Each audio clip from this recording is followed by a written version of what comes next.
दोस्तों, जब भी औरंगजेब का नाम लिया जाता है तो दिमाग में सबसे पहले क्या आता है? एक जालिम बादशाह, एक कट्टर मुसलमान, या एक न्यायी शासक जो अपनी धार्मिक निष्ठा के लिए मशहूर था? इतिहास ने हमें औरंगजेब की जो तस्वीर दिखाई वो अधूरी है, क्योंकि उस तस्वीर के पीछे कुछ ऐसे पहलू छुपे हैं जो आज भी बहुत कम लोगों को पता है। तो आज के इस वीडियो में हम बात करेंगे औरंगजेब के शासनकाल के उन अनखुले पहलुओं की जो आपकी सोच को बदल देंगे। तो वीडियो को अंत तक जरूर देखना, क्योंकि सच्चाई हमेशा एक नहीं होती, कई चेहरों में छुपी होती है। एक सादगी में बादशाहत, वो जो अपने लिए नहीं जीता था। जहां शाहजहां ने ताजमहल और लाल किला बनवाया, वहीं उसका बेटा औरंगजेब, सबसे ताकतवर मुगल बादशाह, अपनी जिंदगी बेहद सादगी से जीता था। कहा जाता है कि उसने कभी राजसी विलासिता नहीं अपनाई, ना नाच गाने का शौक, ना शराब, ना सोने चांदी का मोह। उसने खुद अपने हाथों से कुरान की नकलें लिखी और उन कुरानों को बेचकर अपने खर्च चलाए। मरने से पहले उसने वसीयत की, मेरी कब्र पर कोई गुंबद मत बनाना, मुझे साधारण मिट्टी में दफना देना। ये वो इंसान था जो दुनिया की सबसे बड़ी सल्तनत पर बैठा था, लेकिन दिल से एक फकीर था। दो प्रशासन और अनुशासन, लोहे की नहीं ईमान की हुकूमत। औरंगजेब अपने प्रशासन के लिए बहुत सख्त माना जाता था। वो भ्रष्टाचार बर्दाश्त नहीं करता था। किसी भी अधिकारी को कानून तोड़ते हुए पाता तो चाहे वो कितना भी बड़ा हो, सजा तय थी।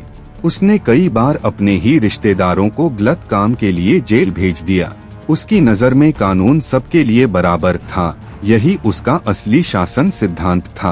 3 धार्मिक नीतियाँ, सच्चाई या राजनीतिक मजबूरी। अब आता है सबसे विवादित हिस्सा, मंदिर तोड़ने और जजिया कर लगाने की बात। सच ये है कि औरंगजेब ने कुछ मंदिर जरूर गिरवाए, लेकिन इतिहासकार बताते हैं कि ये सब राजनीतिक कारणों से हुआ। जैसे कि जब कोई राजपूत या हिंदू राजा बगावत करता था, हजारों मंदिर उसने संरक्षित भी किए।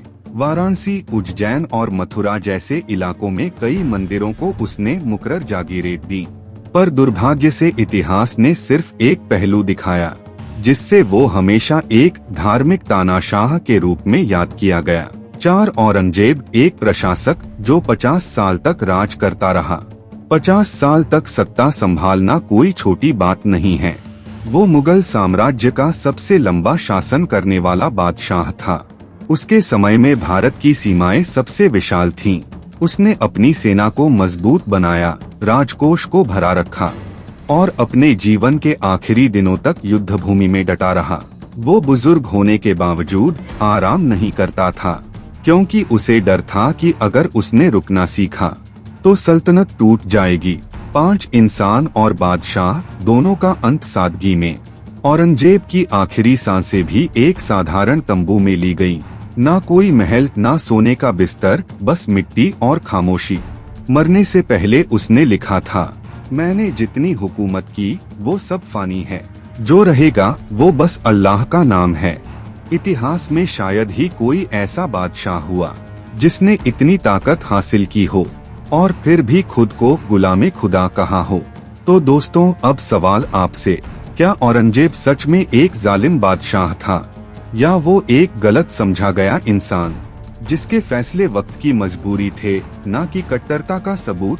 अपनी राय नीचे कमेंट में जरूर बताइए, क्योंकि सच्चाई को समझने के लिए हमें हर पहलू देखना जरूरी है।